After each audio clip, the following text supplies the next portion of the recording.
Kharge, Siddaramaiah, DK ಶಿವಕುಮಾರ್ಗೆ ರಾಜ್ಯ ಕಾಂಗ್ರೆಸ್ ಉಸ್ತುವಾರಿ ಸುರ್ಜೇವಾಲಾರೇ ದೊಡ್ಡ ತಲೆನೋವಾದ್ರ. ಈ ಮೂವರು ಕೊಟ್ಟ ಪಟ್ಟಿಯನ್ನೇ ರಿಜೆಕ್ಟ್ ಮಾಡಿದ್ರ ಸುರ್ಜೇವಾಲಾ. ನಿಗಮ ಮಂಡಳಿಗಳ ನೇಮಕಕ್ಕೆ ಉಸ್ತುವಾರಿಯೇ ಅಡ್ಡಗಾಲು ಹಾಕಿದ್ರ. ಬಿಲ್ಡಪ್ ಕೊಡಲು ಹೋಗಿ ದಿಗ್ಗಜರ ಕೆಂಗಣ್ಣಿಗೆ ಗುರಿಯಾಗಿದ್ದಾರ ರಣದೀಪ್ ಸಿಂಗ್ ಸುರ್ಜೇವಾಲಾ. ಡೀಟೇಲ್ಸ್ ಇಲ್ಲಿದೆ.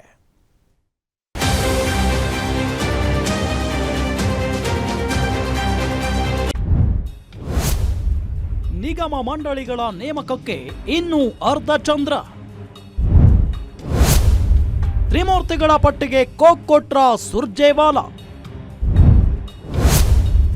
ರಾಜ್ಯ ಕಾಂಗ್ರೆಸ್ಗೆ ನಾನೇ ಸುಪ್ರೀಂ ಅನ್ನೋ ರೀತಿ ಬಿಲ್ಡಪ್. ಓವರ್ ಬಿಲ್ಡಪ್ ಕೊಡಲು ಹೋಗಿ ಖರ್ಗೆ ಕೆಂಗಣ್ಣಿಗೆ ಗುರಿ. ರಾಜ್ಯದಲ್ಲಿ ಸಿಎಂ ಸಿದ್ದರಾಮಯ್ಯ ಹಾಗೂ ಡಿಕೆ ಶಿವಕುಮಾರ್ ಇಬ್ರು ಹೇಳಿದ್ದೇ ವೇದವಾಕ್ಯ. ಆದ್ರೆ ದೆಹಲಿಯಲ್ಲಿ ಇಬ್ಬರು ಸಹ ಸುರ್ಜೇವಾಲಾ ಮಾತಿಗೆ ಕಾಯಬೇಕಾದ ಪರಿಸ್ಥಿತಿ ನಿರ್ಮಾಣವಾಗಿದೆ. ಸರ್ಕಾರ ಅಸ್ತಿತ್ವಕ್ಕೆ ಬಂದು 2 ವರ್ಷ ಕಂಪ್ಲೀಟ್ ಮಾಡ್ತಿದ್ರು.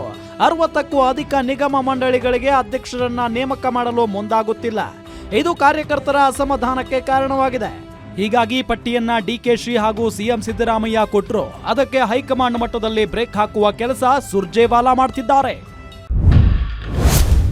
ಪರಿಷತ್ ನಾಮ ನಿರ್ದೇಶನಕ್ಕೂ ಸುರ್ಜೇವಾಲಾ ಅಡ್ಡಿ. ಸುರ್ಜೇವಾಲಾ ಹೈಪರ್ ಆಕ್ಟಿವ್ಗೆ ಸಿದ್ದು ಡಿಕೆ ಕಿಡಿ. ಸುರ್ಜೇವಾಲಾ ಕಿರಿಕಿರಿ ಕೇವಲ ನಿಗಮ ಮಂಡಳಿ ಮಾತ್ರ ಸೀಮಿತವಾಗಿಲ್ಲ. ಪರಿಷತ್ನ 4 ಸ್ಥಾನಗಳಿಗೆ ನೇಮಕ ಮಾಡಲು ಕಳುಹಿಸಿರುವ ಪಟ್ಟಿಯಲ್ಲೂ ತಮ್ಮ ಕೈ ಚಳಕ ತೋರಿಸಿದ್ದಾರೆ. ಸಿದ್ದರಾಮಯ್ಯ ಹಾಗೂ ಮಲ್ಲಿಕಾರ್ಜುನ ಖರ್ಗೆ ಮುಖೇನ ಫೈನಲ್ ಆಗಿದ್ದ ಪಟ್ಟಿಗೆ ರಾಹುಲ್ ಗಾಂಧಿ ಮೂಲಕ ತಡೆ ಹಿಡಿದಿದ್ದಾರೆ. ಹೀಗಾಗಿ ಕಳೆದ 2 ತಿಂಗಳಿಂದ ಪಟ್ಟಿ ಎಐಸಿಸಿ ಕಚೇರಿಯಲ್ಲಿಯೇ ಉಳಿದು ಬಿಟ್ಟಿದೆ.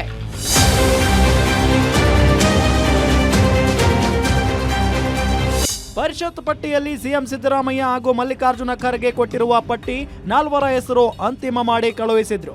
ಅಮೀನ್ ದಿನೇಶ್ ಮಟ್ಟು, ಡಿಜಿ ಸಾಗರ್, ರಮೇಶ್ ಬಾಬು ಹಾಗೂ ಆರತಿ ಕೃಷ್ಣ ಹೆಸರನ್ನ ಫೈನಲ್ ಮಾಡಿದ್ರು. ಆದ್ರೆ ಈ ಪಟ್ಟಿಯಲ್ಲಿ ಡಿಕೆ ಶಿವಕುಮಾರ್ ಬೆಂಬಲಿಗರಿಗೆ ಅವಕಾಶ ಸಿಕ್ಕಿರಲಿಲ್ಲ. ಇದಕ್ಕೆ ಡಿಕೆಶಿ ಅಸಮಾಧಾನ ಸಹ ಇತ್ತು. ಆದ್ರೆ ಮುಂದೆ ಡಿಕೆಶಿ ಕಡೆಯವರಿಗೆ ಹೆಚ್ಚು ಅವಕಾಶ ಕೊಡುವ ಮಾತನ್ನ ಖರ್ಗೆ ಹೇಳಿದ್ರು. ಈ ನಡುವೆಯೂ ಸುರ್ಜೇವಾಲಾ ಮೂಗು ತೂರಿಸಿ ತಡೆ ಹಿಡಿದಿರೋದು ಕೈ ದಿಗ್ಗಜರ ಆಕ್ರೋಶಕ್ಕೆ ಕಾರಣವಾಗಿದೆ. ಒಟ್ಟಾರೆ ರಾಜ್ಯ ಕೈ ನಾಯಕರಿಗೆ ಸುರ್ಜೇವಾಲಾ ದೊಡ್ಡ ತಲೆನೋವಾಗಿ ಇರೋದು ಮಾತ್ರ ಸತ್ಯ. Maruti Pavagada, political bureau head, guarantee news.